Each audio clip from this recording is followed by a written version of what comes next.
pegat fashion show di Aceh. Mati ahaya tak sedia. Ya pegat shownya show di Aceh.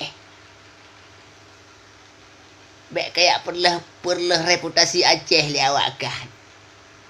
Baik perlah akidah anak Aceh. Sangka haya tak sedia. Pegat fashion show. Kanino hatinya. Ide Jawa, ide beri pajuh tanyan kan di Aceh. Baik kat leh akidah Aceh lika. Nyan birin kota santri. Tempat pengajian anak min. Kan jak likak-likak abah punggung inan. Ya pegak-pegak bangai inan. Baik jak leh akidah anak bangsa Aceh kena. Baik bang kepedang perusahaan kah kena. Kayak leh anak nyan. Ya leh akidah anak Aceh kena. Fashion show-nya picture show je. Kapu ala Amerika kena. Ala kafe kena wajah. Tangkah ia dah.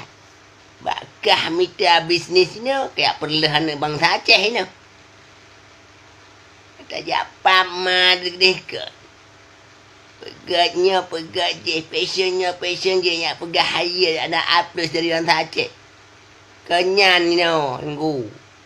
Nyai Jawa dia beri pajuh. Di Aceh hai pajuh tanyan.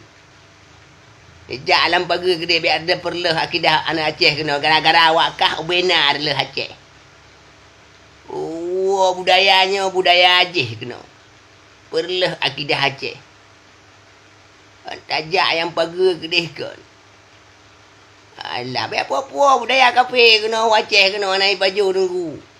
Hide. Nya dua urut tu punya hana tatam lagi nya 30 orang Aceh nak kerja jalan yang pama ke. Pegat tu dia kena.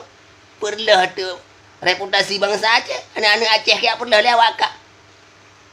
Ada KGB kesempatan dah pegatnya dah pegat je. Kan tak jalin mah dia gedekan. Ya perlu reputasi Aceh kena. Gara-gara awak kah hancur Aceh tu. Pegah tu Aceh. Berkenaan begini. Padahal awak kah puas budaya abu gitu. Let ma gitu. Lebirunnya macam model. Nah, awak Aceh tamang Kristen ni nan. Macam mana dibirun. Hantu apa pindah pancu birun.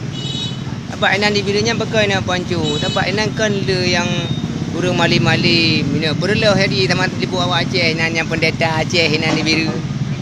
Awak birun sih. Pokoknya bermacam nan dibirunnya. Dia putra home. Ini kata juang, berjuang pun yang nak. Kristen nak, damang nak awak biru.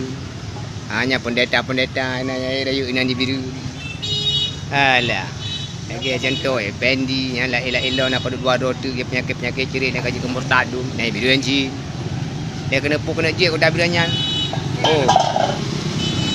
Dayah leuinan, santri leuinan, ulama leuinan, tapi orang damang Kristen leuinan.